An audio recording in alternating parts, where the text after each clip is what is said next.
I think I can speak for Kelly, but Mark Roper's reports this week on 9/11 families, it has been incredible to watch. These families have decided to tell their stories with Mark to show the pain that they have suffered since September the 11th. And tonight, WMER2 News' Mark Roper is at it again.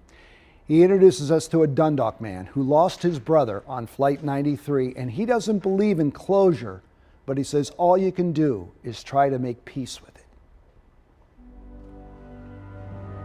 His name was Louis Joseph Nackey II, but to his younger brother Kenny, he was number one. He was the oldest of four, so I was right behind him, so I got to walk in his footsteps. One of Kenny Nackey's fondest memories of his brother Joey is one time when they were throwing snowballs at cars together. Once we realized, after the second snowball that him and I threw, we realized it was our dad's car, and we just pummeled it. Well, he came to a stop, started skidding, and then once we saw that, we all took off running. The boys made it home before their dad and pretended nothing happened.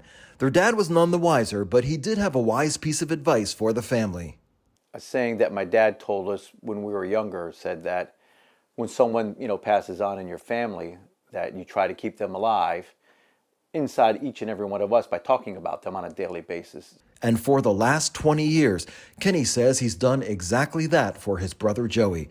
September 11th, 2001, like nearly every American, Kenny watched the reports of the attacks at the World Trade Center and the Pentagon on TV. But for a moment, he believed everyone in his family was safe. I knew where my mom and dad was. I knew where my sister was. I knew where my brother was in Georgia.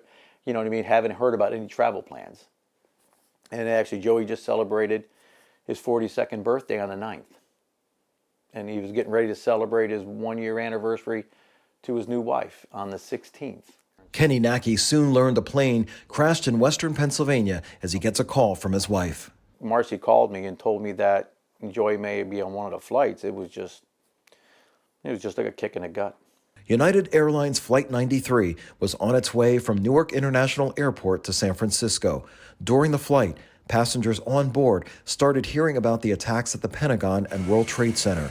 Flight 93 crashed into a remote field in western Pennsylvania after a struggle between the 40 heroic passengers and crew and 4 hijackers who had gained access to the cockpit. They put the puzzle together and figure out this plane is going to be used as a weapon. And they decided to come up with a plan. They voted on that plan. And then they put that plan in motion. This is actually at my wedding. You know what I mean? He was my best man. With Joey's passing, the family had lost their number one son, and Kenny was about to step into his big brother's shoes. My role had now changed because Joey usually made all the decisions of what we were going to do, where we were going to do, what we were going to get mom and dad for their birthdays and Christmas and Mother's Day. He was kind of the leader of the 4 of us. During a Christmas dinner before his death, Joey revealed a longtime family secret kept between brothers. Joey starts telling this story to Dad and says, "Hey, yeah, Dad, you remember you chased the boys down the train tracks and threw snowballs at your car? Well, that was us." And my dad actually got mad at us again for that little minute, you know what I mean? And then started laughing about the day. Kenny lost his dad 6 weeks after he lost his brother, but took another piece of advice before his death. One day this is going to be history book stuff.